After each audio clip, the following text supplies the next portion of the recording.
Hi everyone, we're in Seoul, Korea with Andy Polansky, our CEO. We're really honored to have him in Korea. And I think will be a good opportunity for us to sort of talk and discuss about the market, as well as his perspective about the market and what he thinks. I know that this is not your first time coming to Korea, so you've been here many, many times. I think you were here like early 80s for your first trip. So what's the change? Yeah. So what are the changes that you've seen, and particularly on this trip? Well, for starters, it's terrific to be here on the occasion of the 10th anniversary of our presence here in Korea, and it's just extraordinary to see the pace of change, how our talent has continued to transform, how our business has grown over the years, and that's only become more pronounced over the last couple of years, where we've had much more of a digital orientation. We produce much more integrated work. We brought in more healthcare capability. So there's so much more dimension to our business here, and I think the opportunity in the market is immense for Weber Shandwick. A lot of the clients that I meet and I face and I talk to, they're concerned about global reputation. They're concerned about how those companies how they are viewed in a global stage.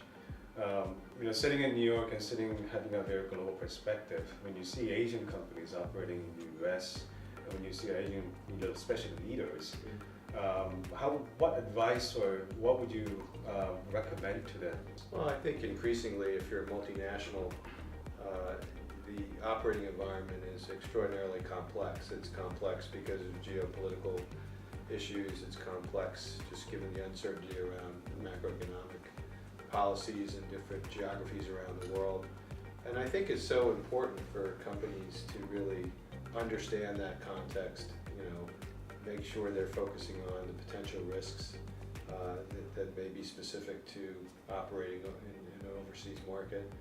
And I think reputation considerations are much higher on board agendas these days. I think there's this intertwining of reputation and marketing now, and I think you have to look at those considerations more holistically as you think about how to engage with consumers, but also other stakeholders in the different geographies. And when we began, and we started out in Korea, we were very focused on earned media relations, and their traditional PR.